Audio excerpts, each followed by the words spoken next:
தமிழ்நாடு சட்டப்பேரவையில் 2025 ஏப்ரல் மாதம் பத்திரப்பதிவில் புதிய விதிகளை சேர்ப்பதற்கான சட்ட திருத்த மசோதா நிறைவேற்றப்பட்டது.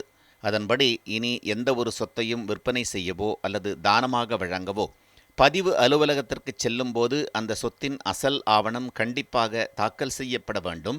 இதனால் நில மோசடிகளை தடுக்க தமிழ்நாடு அரசுக்கு கூடுதல் அதிகாரம் கிடைத்துள்ளது. இதற்கு முன் அசல் ஆவணம் தொலைந்து விட்டதாக கூறி பொய் புகார் அளித்தோ அல்லது நகல் ஆவணங்களை வைத்தோ முறைகேடாக சொத்துப்பதிவு நடந்தன. இனி அப்படி செய்ய முடியாது. இந்த சட்டம் மோசடி பத்திரப்பதிவில் ஈடுபடுபவர்களுக்கு கடும் தண்டனைகளை வழங்குகிறது. பொய் தகவல்களை அளித்து சொத்துப்பதிவு செய்பவர்களுக்கும் உடந்தையாக இருக்கும் அதிகாரிகளுக்கும் 3 ஆண்டு முதல் 7 ஆண்டுகள் வரை சிறை தண்டனை விதிக்கப்படலாம்.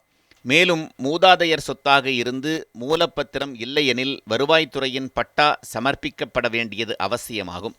தமிழ்நாடு அரசின் இந்த மசோதாவுக்கு குடியரசுத் தலைவர் ஒப்புதல் அளித்துள்ளார். தமிழ்நாடு சட்டப்பேரவையில் 2025 ஏப்ரல் மாதம் பத்திரப்பதிவில் புதிய விதிகளை சேர்ப்பதற்கான சட்ட திருத்த மசோதா நிறைவேற்றப்பட்டது. அதன்படி இனி எந்தவொரு சொத்தையும் விற்பனை செய்யவோ அல்லது தானமாக வழங்கவோ பதிவு அலுவலகத்திற்கு செல்லும்போது அந்த சொத்தின் அசல் ஆவணம் கண்டிப்பாக தாக்கல் செய்யப்பட வேண்டும். இதனால் நில மோசடிகளை தடுக்க தமிழ்நாடு அரசுக்கு கூடுதல் அதிகாரம் கிடைத்துள்ளது. இதற்கு முன் அசல் ஆவணம் தொலைந்து விட்டதாக கூறி பொய் புகார் அளித்தோ அல்லது நகல் ஆவணங்களை வைத்தோ முறைகேடாக சொத்துப்பதிவு நடந்தன. இனி அப்படி செய்ய முடியாது.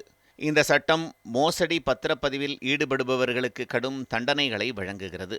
பொய் தகவல்களை அளித்து சொத்துப்பதிவு செய்பவர்களுக்கும் உடந்தையாக இருக்கும் அதிகாரிகளுக்கும் 3 ஆண்டு முதல் 7 ஆண்டுகள் வரை சிறை தண்டனை விதிக்கப்படலாம்.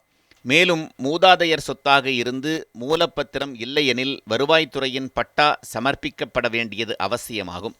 தமிழ்நாடு அரசின் இந்த மசோதாவுக்கு குடியரசுத் தலைவர் ஒப்புதல் அளித்துள்ளார்.